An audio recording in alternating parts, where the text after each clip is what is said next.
So welcome back to the SWAU's official channel and a conversation with the stars. And what a star we've got for you this week. She's been in Aliens, Terminator 2, Lethal Weapon 2, loads of things. It's Jenette Goldstein. Jenette, welcome to the show, my love. Well, hello. Nice to meet you. And you too. And it's just such a pleasure to have you on. So first of all, I mean, I follow your Instagram and I've noticed that you're in LA, if I'm right in saying.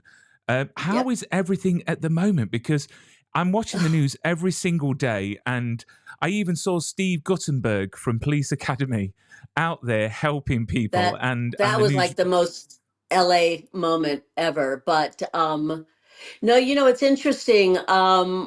We're okay. I'm okay. My house is standing, and so are my kids, and most of my friends. However, usually when you hear news reports, overseas, even in other parts of the United States, it's always an exaggeration. I've got relatives calling, and like, oh my God, and you're like, well, that's like way far out. Thanks for calling, but we don't live in the hills or near the. This time, never seen anything like it. I grew up here. Yeah, it was as bad as they were saying. Yeah.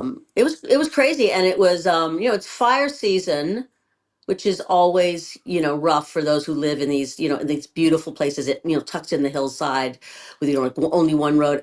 But it coincided with a windstorm of 100 miles an hour, Yeah. and so and it blew the flames instead of going into the city.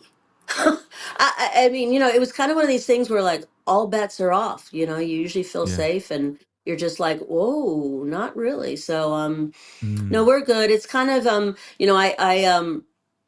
I have three stores in Los Angeles. I run a business called Jenette Bras, and it's a personal bra fitting, and we have one of them is There right you go. near. There you go. Your logo on the screen, Jenette. Oh, why, thank you. Why, thank you. No, I love this the reason I love the business is that it's personal and we know our clients and it's one-on-one. It's not just, come in, big box, leave. So, actually for 13 years we've been in this area that sits right next to Altadena where the main fire was. It was two. Mm. Like so our clients, like yesterday I was there, we've been there 13 years. Woman after woman will come in and just say with just the clothes on her back saying, hi, we called, I lost everything, can and we take them back. And so we've been, everybody in Los Angeles has been doing clothes drives and things. So what we've been providing is what we can is underwear and undergarments, which you can't get. So yes, it's been quite a time, quite a time. Well, Thank you for asking. I suppose you can support in every way that you can, and things like what you're doing on your media with your boutiques. Many people wouldn't realize that might actually help, and it does. I mean, I suppose we can relate anyone watching that isn't affected. I mean, imagining your whole house just disappearing in a blink of an eye, and all your possessions and memories and everything like that. I mean, at the end of the day, as long as people's It's lives are okay, that's things can yeah. get replaced. Yeah, it was an interesting moment because, like there was one point, like I live just south of Hollywood Boulevard. Everyone's heard of that, and one of my sons lives just north, and there was a point of an evacuation where he just said, I'm going south and staying. People, were heading, we were thinking, okay, I got a cousin in Arizona. And it, we felt okay, sort of, but we had to like, oh, we don't have much gas in our car, we have one Mm. car. And then it was like, you know what I'm going to take? I said, hun, just every photograph. That's it. That's all I want. I don't even need any clothes. Photographs and of course like birth certificates. That's it. Mm. And he Yeah. was like, my comic book collection. Which, you know what? I am glad that you're okay, and you're here now to talk about your wonderful career. So your career has spanned many decades, and I want to know what actually got you into this business, because it's not a simple job. It's not a 9 to 5 job. So what got you into entertainment? Oh, that's probably why I did it. No, I think like a lot of, I mean, I just I liked pretending. I liked playing. I mean, that's kind of most kids, and I was a really good liar. Oh dear. I, you know what I mean? I was like, well, this is simple. You just, but, and then I, started doing little plays, and my parents took me to live theater all the time. They loved live theater, and so that was just, oh my God, the curtain goes up, and just amazing. It's electric. It's frightening and, vibrant and alive. There's nothing like it. And then I guess when I don't come from a family of, actors or artists or anything like that.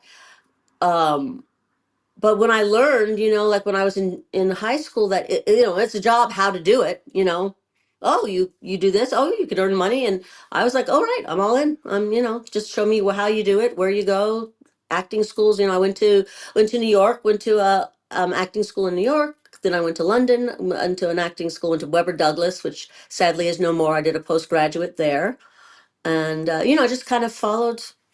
And it's a tough, it's a hard profession. You don't wish it on anyone. Everybody, I know many people just say it finds you, you Mm, don't find it. And although, it's interesting. I have found the way, about 15 years to step aside from it.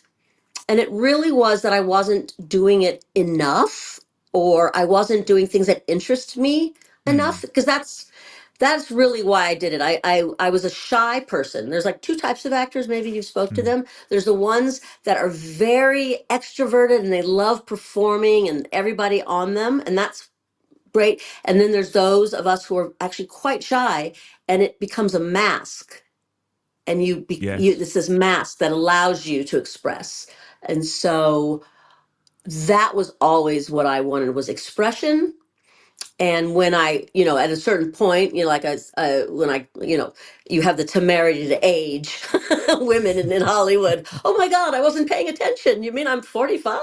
You know, but it would really was. It wasn't so bad because I was a character actress, but really it was just I wasn't roles that I was, available were not that interesting, you Yeah. know, and Yeah. that Yeah. I was, mean, I figured, yeah, there's actors out there that take anything and everything, and you can tell that. But then there's actors out there that literally take stuff like, for example, Daniel Day Lewis. I'm sure that he has been given so many roles, but yet he doesn't really act that often because he only does the pieces that he really believes in and feels that actually is for him. So yeah, no, I understand where you're coming from. I mean, when you started out, did you have a plan in place in what you wanted to achieve? Where you wanted to go, who you wanted to work with? yes, it's so funny. I definitely had a plan, but it's so funny because, I'm always a person who has a plan, but if something gets, there's a stop or a roadblock, I'm jumping. I'm on to another plan. So, but I was I had said, okay, I'm going to be a stage actress. I love the theater. I adore Shakespeare, the classics. I grew up in Hollywood. I managed to grow up in Hollywood, so I knew people's whose parents were on TV and film, but I wasn't interested. It was the stage. Mm, Um, and so my plan was to go to New York. I'd also was very fortunate. My parents took me to London when I was in high school, and I saw theater there, and I was like, oh my God, okay, so this is my plan. I'm going to go to New York, and then somehow I'm going to get to London, which I managed to do, but in the meantime, before I went to New York, I somehow managed, I loved punk rock. I got into this punk rock band of these older guys who said, well, we're going to San Francisco and you're going to have to drop out of if you want to come with us. And I was like, okay, sounds good. And then then they kicked me out of the band before I managed to get up to San Francisco. So I was like, oh, okay, back to the original oh. plan. On to New York, on to London.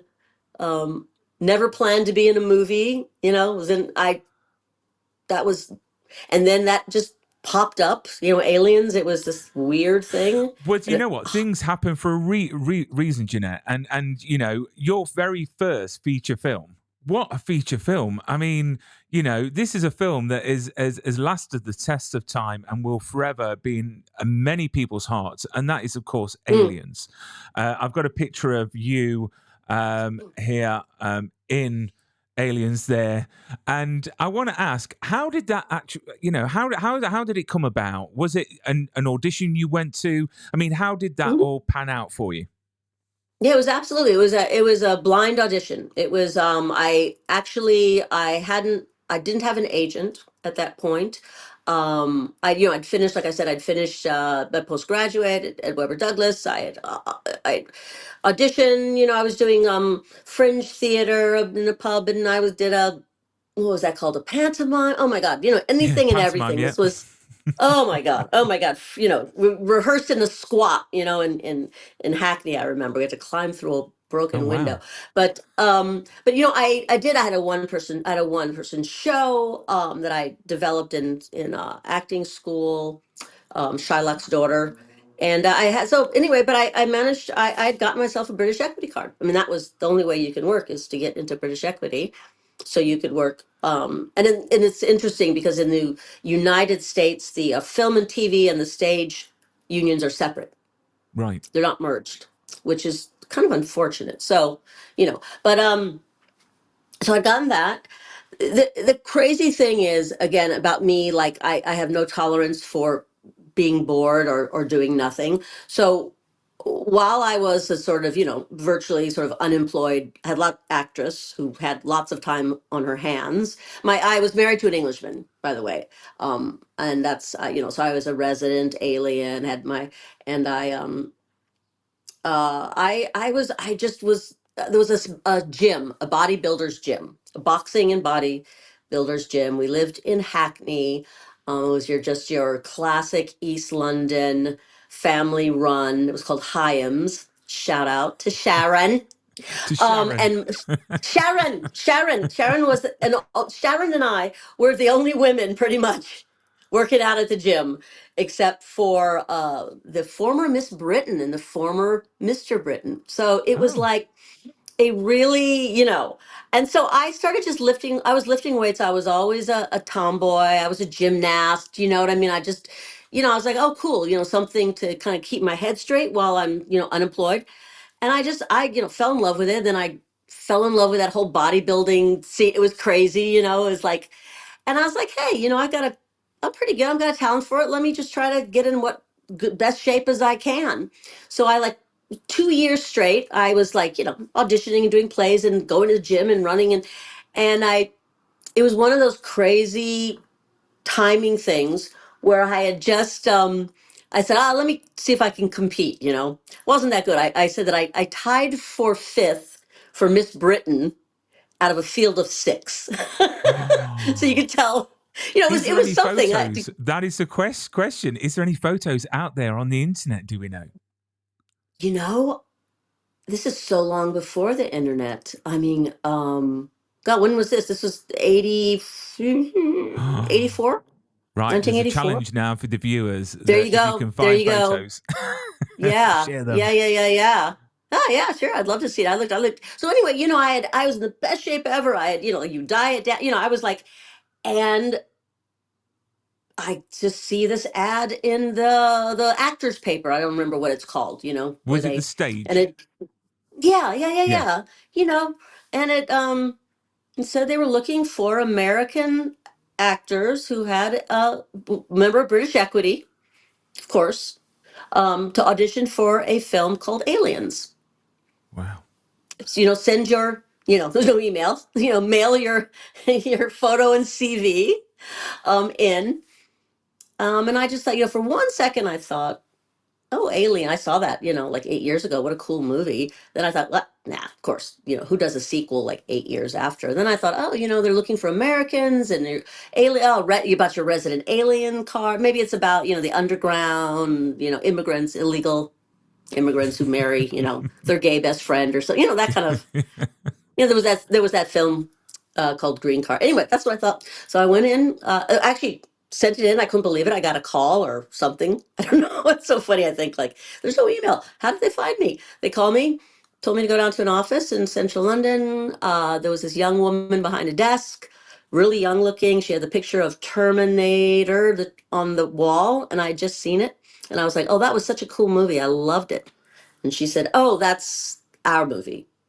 And I was like, our. Okay. She looks like the secretary. I was like, oh, cool, cool. Yeah, I had no idea who she was. She was Gail Ann Hurd.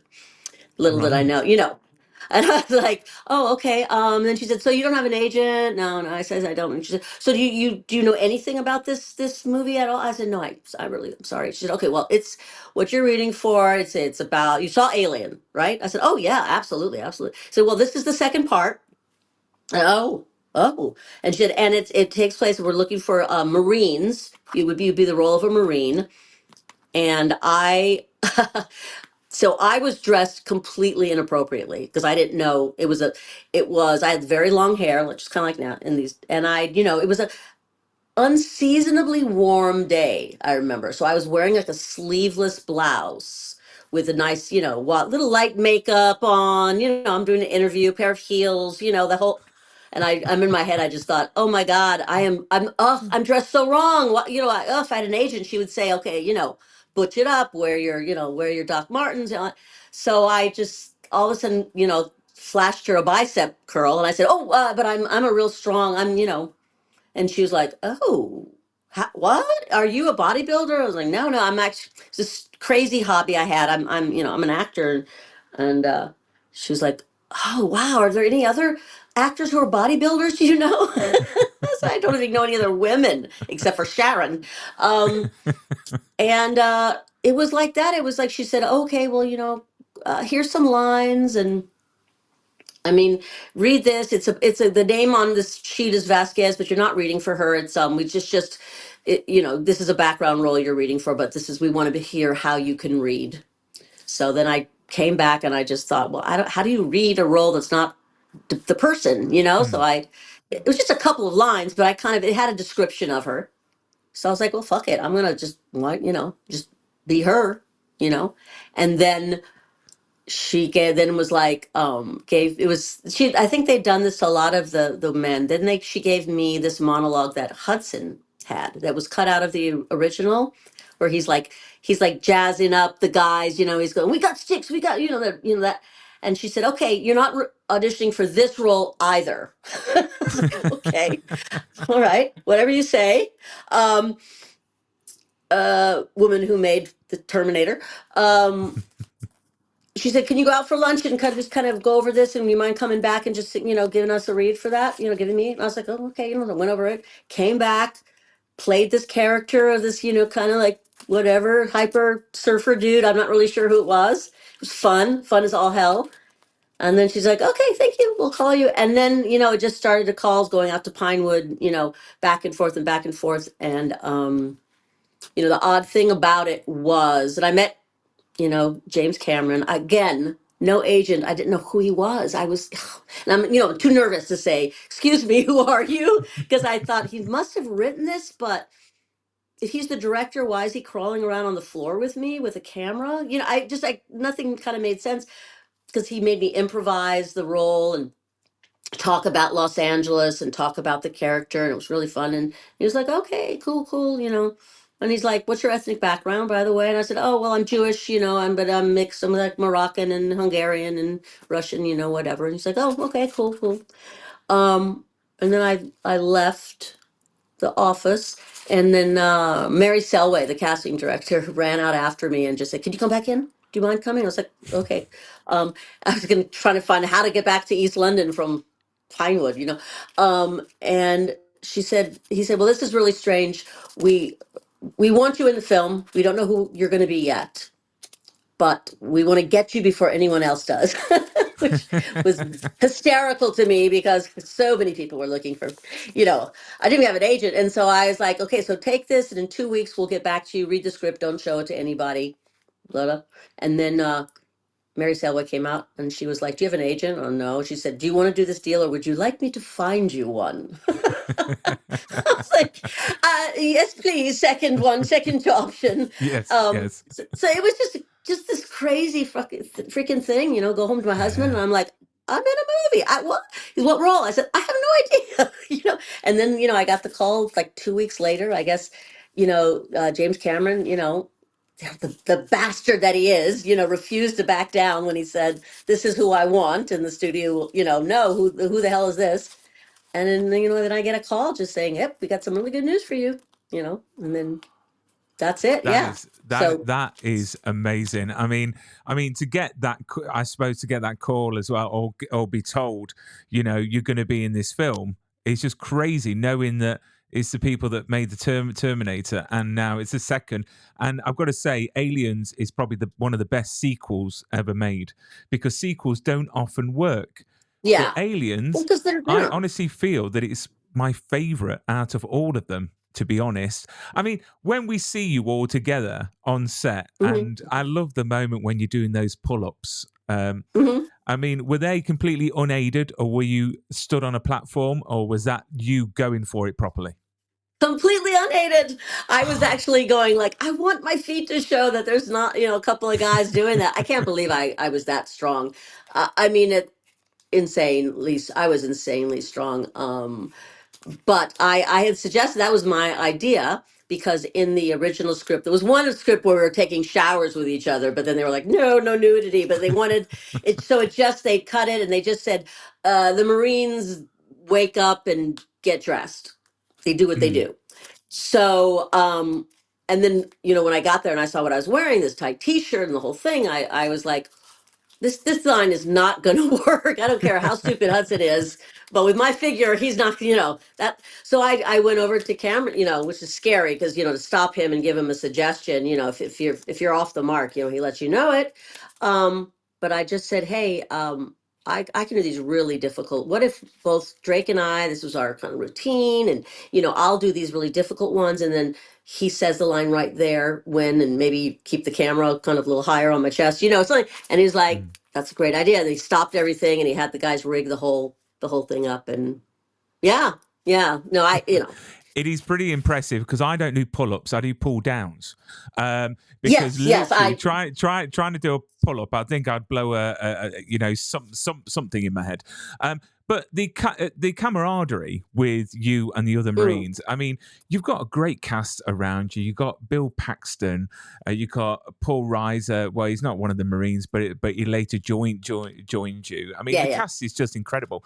What was it like? What did you have to go through? I mean, I've seen footage of you having to do like a boot camp. I mean, what was yeah. that like? And did you enjoy it? Oh yeah, I mean it's like I said, I've never been on a film, so I don't know what the process is. But all the other guys, except for one of the Canadian actors, he'd been a stage actor. But I didn't know, you don't usually get 2 weeks to rehearse with each other before filming. Usually you're just thrown in. Here's your husband. This is, oh hi, nice to meet you. This is the scene. Um, but you do that. We did the table read, and we had the two guys, the stuntmen, had been in the SAS, and they took us through like urban warfare drills and gun handling and working out together, and we hung out with each other. It was 2 weeks, but oh my God, you can tell. I mean, that's just 2 weeks, but also the amazing. We're all friends of each other. We still, almost 40 years later, it's Yeah. pretty unusual.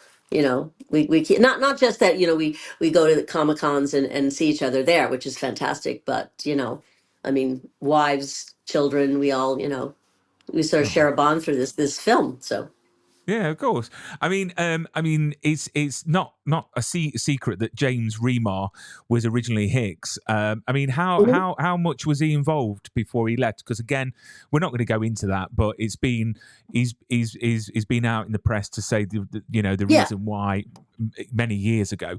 But how long was he involved with the project before he got replaced by Michael I Bain?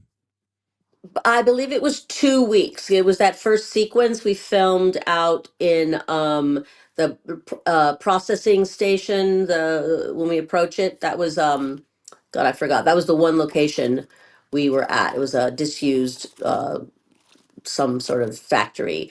So we had done that, filmed that sequence of us approaching it. I don't think we had done yet where all hell breaks loose. I'm not really sure. However, it was just like one night he was there and one day he was not, and I remember Bill Paxton came up to me looking completely freaked out because he'd been out with him the night before.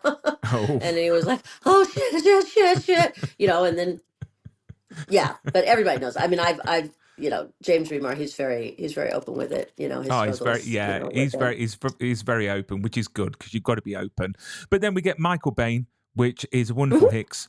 I've met him at a convention, which Yeah. we will speak about your lovely convention coming up. But I'm yet to meet Mhm. you, Jenette. So hopefully, fingers crossed, in the future you'll get down closer to me, which is near Nottingham, so the Midlands. You know what? I'm going to be at the Liverpool May 1st and 2nd, Monopoly Comic Con in Liverpool. That is not that So far. That is not is that that far. closer? That is about an hour and a Yeah. half away. And that's just before my birthday. So that's a good excuse, Jenette, to get down to Liverpool and meet you and Yes, get you to the first sign weekend. something The first wonderful. weekend. Yes, Yeah. definitely. So obviously, I mean, working on Aliens, being so together all the time, have you got any funny moments, any lasting memories of working on Aliens? Because it just looks an absolute hoot, to be fair. I mean, Oh, well, I'm glad. It looked like it was hard. It was, not a hoot in that. I mean, everyone was so great to work with, wonderful actors, and of course, Paul Reiser is the funniest man in the world. I mean, he would crack me up so much. Like behind, I had to tell him to stop it, stay away from me, because I'm not supposed to be laughing as Vasquez. I mean, he's just, and Paxton just was such a crazy sweet guy. But it was tough. 12 weeks. I mean, I was on it almost, I guess, 12 weeks before I got it, and it was cold and it was hard and it was heavy, and but that's what the reality of the film is. You use it, and oh yeah, get to shoot guns. I was living every 12-year-old boy's dream, and so, like I said, I was a tomboy, and so it was like, oh, it was my dream come true to grab a weapon. And but did you have a mhm. stunt double, or was it all you? I did not. It's so interesting, I did not have a stunt double. But Wow. no, I mean, I was I was thinking about that. There was one sequence, but where it blows up. The plane blows up. That was like the one sequence where there's like a green screen and we run. But no, it was us. I was wet and cold and I mean, what nearly what was hit it by, like around all those explosions? Because it's not a quiet film to watch. You've got to watch the volume button, especially if the kids are asleep. So what was it yeah. like to be on set with all of those explosions and those fires and everything? Well, the explosions were not; those were added in because explosions, like you're looking out and then the first AD goes and boom. And you have to imagine a nuclear bomb. But as far as like the fire, a lot of that stuff was real, and Mm. it's very dangerous and it's got to be rehearsed. And um one of the things I remember, aside from trying not to kill my fellow actors by it's all choreographed, especially at the end when they're coming from the ceiling. It's a dance. You do this, you go there, you bend down, so you don't injure your fellow actors, and then hit your mark, and oh yeah, do all of those technical things, which I wasn't trained in that. And it's I give credit to Mark Ralston and Bill Paxton. All of them helped me so much with the technical stuff, where to put my eye line and all of that. So because that was pretty scary. You don't want to fuck up, Yeah. in the moment when when everybody's soaking wet with rain and all of that. I think that's the scary part. Like the part where we approach the atmosphere processing station. It's Mm, raining, and the whole really, you want to do it in one because everybody's wet, mm, and to have to break and everyone go back and put, I can't remember how many, but you don't get more than two. And if you have to mm, do a second one, you got lots of cameras running at the same time, but you don't want to be that person who doesn't hit your mm. mark. I mean, So, I wanted to speak about James Cameron because he's a yeah, legend there- of a, yeah, pop. There you go. he's He's a popped up legend of behind a me. director, But there are directors out there that've got like a reputation. But you have worked with so many amazing directors, which I want to speak about Richard Donner in a moment. I mean, what was James Cameron like to work under? I mean, what type of a director? Because I heard rumblings that he had a disagreement with the British film crew because of timings and breaks. Because as Brits, we're very into our working hours and not overworking and having our tea breaks. I mean, did you see any of that go down? Because it sounds hilarious thinking about it now, but obviously at the time it must have been quite Yes, there was a little bit of tension. I mean, if you can remember, here's this, he was 30 and she was 29. I mean, it seems insane. 31 to, coming in, and you had, all these, the Pinewood, they'd been there. Their grandfather had done the thing and they'd done it. Now that, it was a lot of that the old boy network, especially. So there was a bit of that little bit of a misogyny. He had to I remember the first day he had to stop calling me love. Do you know what I mean? It was like that kind of, I Yeah. know it was a Britishism, but it was like, look, she's in character, just, whatever. So, but yeah, the tea, there's the famous thing about the tea break and the tea lady with her cart.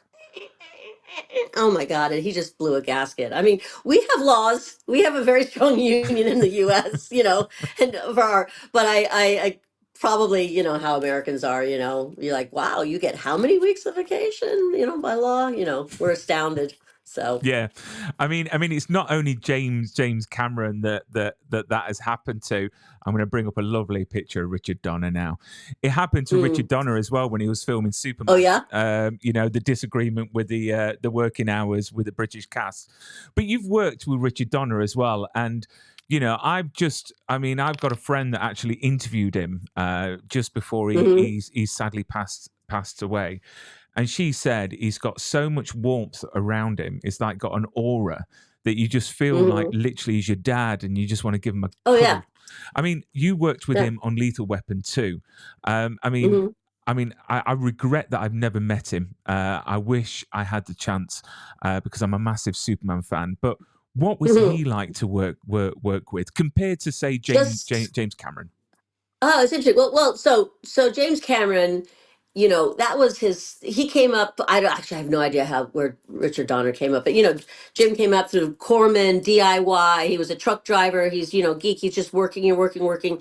And, I love Cameron. I mean, he's just so amazing and loyal. And but you compared to Richard Donner, like you said, he's like everyone's dad. I mean, he was this big, and he would say the best thing would go and action. He'd like yell that. It's so great. You're just like, ooh, yes. And he was so sweet. He was so nice. I was on it for a long time. I had gotten pregnant like the day, I had kept it kind of quiet when I was first cast, because I was only supposed to be on the for 6 weeks or something or shorter time. And then there was a whole change of schedule because of Mel Gibson had to do something. So all of a sudden there was this huge break. And then they were going to do my scene where I was in the bathing suit at the very end. And so I had to say, oh yeah, you got to tell him I'm going to be like, oh, I don't know, about 6 months pregnant, Oh, wow. And his first reaction to that was, does she know who the father is? That is such a dad thing. It was so cute because it's like exactly what I I would wasn't say. married, and it was such a dad thing. And the wardrobe woman says, of course she does. She's just asking about the wardrobe. Yeah. Oh, bless him.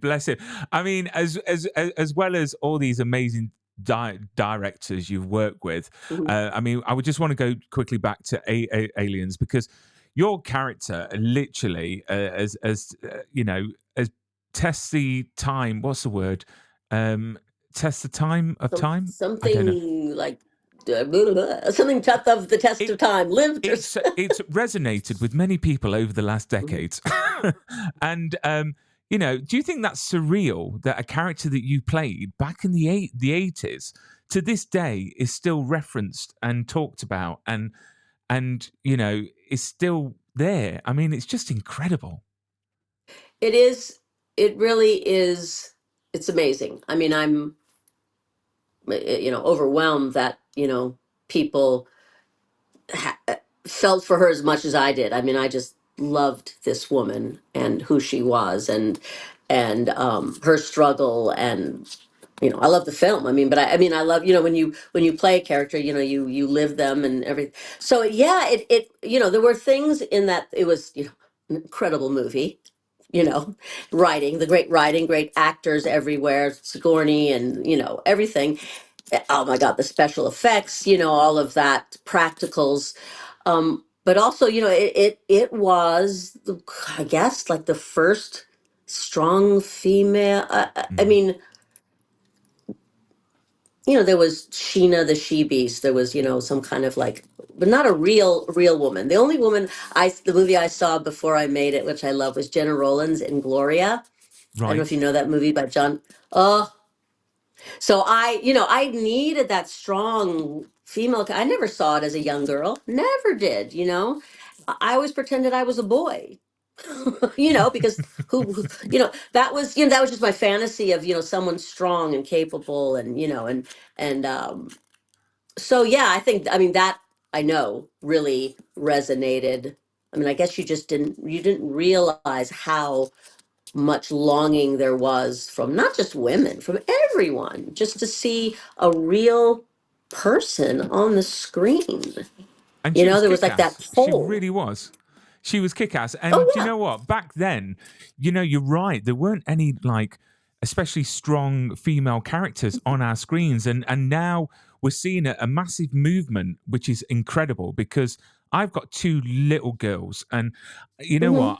I think I'm gravitating more towards female leads now and like the powerful women because for me, as a dad, I know now my girls will eventually, when they're watching these films, gonna sort of see these powerful female characters and know that they can do that. They can go out and kick backsides and kick ass. You know what I mean? There's a lot, yeah. There's a lot of, I mean, when I go, that's why I love doing conventions, because I talk to, and I ask, I always want to know, well, you tell me what it meant to you. I'm really fascinated, and all the stories. Of course, you have the women, you have the gay women, you have gay men. There's this one very feminine gay man that I know in my neighborhood. I've known him for years, and he said, "Oh my God, I was an immigrant from Guatemala, and I identified with her." I was like, I don't get it." He goes, "No, because I was, always an outsider, and I just felt that she was who she was." So it crosses so many different. It's not like, oh well, I was in the Marines, which so many Marines, and so you can really find the parallels. But people would jump to different spaces because it's not about being powerful. It's about depicting a real human being, real life. And I kind of just think the minute you do that in art, people connect to it. You know. Definitely, definitely. And art tells these stories and it helps people through different things, different Mhm. situations. And I think it's magical. I really do. But then you go and work with James Cameron again in Yeah, Terminator 2. I've got a picture of you just there. there I am. Um, how are you sick yet of people shouting Wolfie at you? Well, it's so funny. That's like that one also. I mean, it's I that was a great character. I mean, that film. I mean, that I only worked 3 days on it. You know what I mean? It's so Yeah, interesting coming from, but it's such a great scene. I love it. Again, it was like the first appearance of this CGI computer, whatever. I mean, when it was being explained to me on the day when I was just standing in this kitchen with my arm behind my back, and they were just saying, put your eye there, put your eye there, and then explain to me what was going to happen. Like it's going to melt. And I'm like, okay, what, so I saw it the first time, when everybody else did. It was like, wow, that's so freaking cool. and it's incredible. But I mean, And you act yeah. opposite Xander Berkeley, which Xander was my very very first guest, very first guest when I started to do this. He was the very Uh-huh. first one, and he was in his front room. It was chilled out. We spoke for about 3 hours. I couldn't shut him up. He was just full of He's stories and everything. Yeah, he's one of my closest friends as well. I met him there. You spend a lot of downtime, and whatever. And oh my God, he's such a talented person. And actually, I just was visiting with him and his kids the other, Oh, last month. Yeah, He's a wonderful guy. God, what a talented actor. My Yeah, God. yeah, yeah. It really is. I mean, aside from Aliens and T2, you've had an Hmm. incredible career. Is there any roles, specific roles, that will always stay with you, that you're the proudest of doing? I mean, not necessarily, the big ones, but is there a role that will always stay with you? Well, it's I mean, I was so fortunate, to work with Cameron for the three times and be in Titanic, Mm. and that was a really I loved doing that because so many again of the storytelling, the Titanic, the story was always before then, oh, women and children first, women and Mm. children first, but no, it was the elite, the upper class women and children first. The Yeah. the poor buggers in the steerage got shafted, and the Irish actors, I was the only person who wasn't actually from Ireland on this, came to me and told me to tell this story because it didn't, again, he left it, he says, she puts them to bed. And I said, do you want me to sing a lullaby? Do you, and he's like, well, you figure it out. You figure it out. And so they came to me and they said, oh, it would mean so much to us if you told this story, and they wrote it out. And so that was really an honor to do Mm. that. I'll tell you that I loved, Near Dark is a film that many people did not see. It's a cult vampire film. It was Catherine Bigelow's first film, and that's such a beautiful movie and just an interesting. That's an example. You make something and it disappears, and people find it, years and years later. But also, I'll tell you the one I love. The only time I ever really got to do comedy. That's not my only regret, but I love doing comedy, and I, never got to do it except for with Terry Gilliam directed me in Fear and Loathing in Las Vegas, Oh, and such a great that film. scene. Oh my, it's crazy, it's insane. And so, well, first of all, to act opposite Benicio del Toro and Johnny Depp, and be in the room with Terry Gilliam. Oh my God, he's giggling and everyone's cracking up, and I get to do this farcical character. Was I loved it. I loved it, because it's not something that I would do that on stage, but in film and TV, it was a rare. I think that's maybe apart from that, I don't know if I ever did any comedy. Hmm. Maybe this time. Maybe this time. Who knows? I Oh mean, have yeah, yeah, yeah. have you kept anything from any of your projects? Have you, you know, put something in a bag and walked off set with Nope, it? No. Why nope. not? Because I'm a good girl. You're not supposed to do that. You can. You know what? You can always ask. You never know. I mean. No, I know, I know, I know. No, I have the scripts and things like that, which are nice, nice. But yeah, yeah. No, I haven't just yeah. I've kept the memories.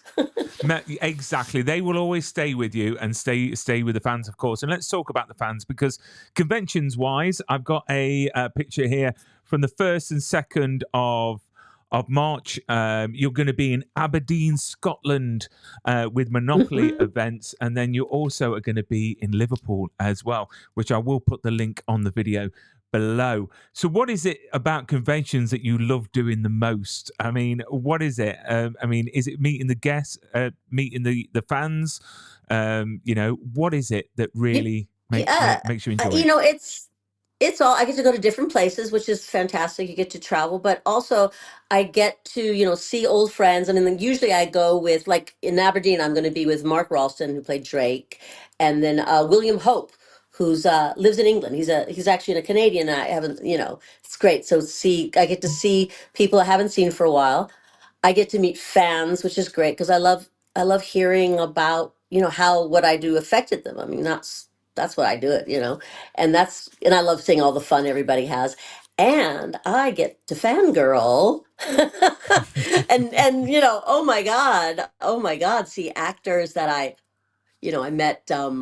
I didn't really watch The Walking Dead, and I was walk along the tables, and I saw this guy. There was this black actor, young, and he's being roasted in some pit or something, and I'm like, oh, wow, well, that was and he goes, oh, that was from something, and I look up at him and I see him and I go, oh my God, you're D'Angelo from The Wire. Oh my God, I was like, just like I'm a freak for The Wire, or I mean, I see people, Dawn Day of Night of the Living Dead. I couldn't Yeah. believe it. I met the original cast at a convention. So I get to, geek out about around, And you get access all f- areas, of course. oh, yeah, I do. I mean, my God, and I'm always, yeah, it's great. It's great. It is. So, It is. yeah. I was in Chicago last April with SWAU, Mhm. and I was back. I had access to all areas, and it was just bizarre chatting to like Christopher Lloyd.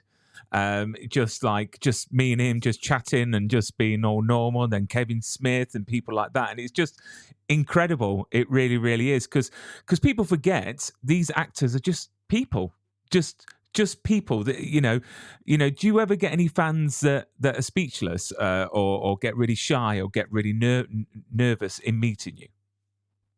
Oh yeah, all the time. I mean, I was interesting. I was in Japan. I went over to do a convention in Okinawa for the Marines, on the Army Wow. base, Yeah. and then it hadn't been announced, but there was we decided to go to Tokyo for the Tokyo Comic Con. So we weren't announced, and we were just at a table, and the word got around, and the Japanese fans they would weep. I mean, behind I mean, it was incredible. Very stoic sort of population, but just yeah, that was incredible. And then translators would say, what they about it, and yeah, it was really it's yeah, it's overwhelming. So Well, fingers crossed I'll get to meet you soon in person. But just two more questions before we bid our sure. farewell. Looking back on your career, what's the most important lesson you've learnt as an actor? Hmm. It's funny for me because I'm quite a shy person, and this is for actors, other actors, um for those of us who are shy and nervous, and which most people are, they won't want to admit it, is I was told I was always trying to do the right thing, and I was really nervous, and the stress, and I was told by someone, she said, you know what, she was a sort of an acting coach, she said, why don't you just try to have a good time, stop worrying about that, and your job, this day, forget what I was on, she said, is to make one person laugh, Mm. and it really helped me. I mean, she wouldn't tell that to a person who was an extrovert, that's all they did, but for me, for being someone who's the stress and anxiety about what to do, that be able to just you're acting, you're playing, you're having fun, and sometimes we forget why we Definitely. why we first did this thing. And then Mhm. when people think of you, Jenette, in decades from Mhm. now, what would you hope they remember most about your work and your career? Oh, well, I love it when people say they had no idea I was the same person. I was in this film and that film, and like that I completely disappeared, and that they believed it was just a person they were watching. That, and to me, because that's what I want to do. I don't want somebody saying, "Oh, that's Jenette Goldstein," whatever. That takes you out of the story. I want the story to disappear, that you believe for that, 2 hours or so, that you are where you are. So Have you ever thought about writing a book, like an autobiography? it's so funny you said that. Oh my God, this week I've talked to two people about that. I write, like I said, I've written for the last 2 years. Every month, I just stopped at a blog. It's on my website. If anybody wants to go to JanetteBras.com and see all the beautiful lingerie, there's also a section that says news, and on it is From the Desk of Jeanette. And for 2 years, every month, for 2 years, we're talking about 5 years. Jesus Christ, 2020. Jesus God, I started February 2020 thinking, oh my God, what could I ever write about? And I just stopped it this month. And it's writing. And so people have asked me if I wanted to do that. The secret is I really hate writing. Well, you can always I'd get a like, ghostwriter. You know what I mean? You can no, get no, someone no, that writes it. You just tell your wonderful stories, and then someone puts it down on no. paper. You know what? I like having written, and I like what I have written, but I don't like the process of it. Oh, bless you. But I'm sure that you've got so Anyway, many stories to tell and yeah, so many great moments. And me, I'm a massive fan of autobiographies. maybe. I struggle with fiction. I really do. For some bizarre reason, but I love autobiographies because I love to read about people's lives and the experience Yeah. and the journey. Because your Mm. journey, you'd be amazed on how many people that potentially could help in life. Like things that you've Yeah, overcome yeah. or Well, it's funny. Like you said, I was speaking with two editors this week about that exact maybe it's a subject. sign. Oh, yeah. And I said, I'm going to think about it, Oh, don't think about it, do it. But Jenette, thank you so much for coming onto the show. It's been an absolute pleasure. Enjoy yourself in Aberdeen. Hopefully it's not too cold. It probably is going to be cold, so prepare for the cold because you're from LA. So, over in England, as you know very well, Oh, the weather is quite bizarre. A flake of yes. snow, everything stops, and it's always drizzly Yes. and not very nice. But thank you so much for coming onto the show. It's been an absolute pleasure.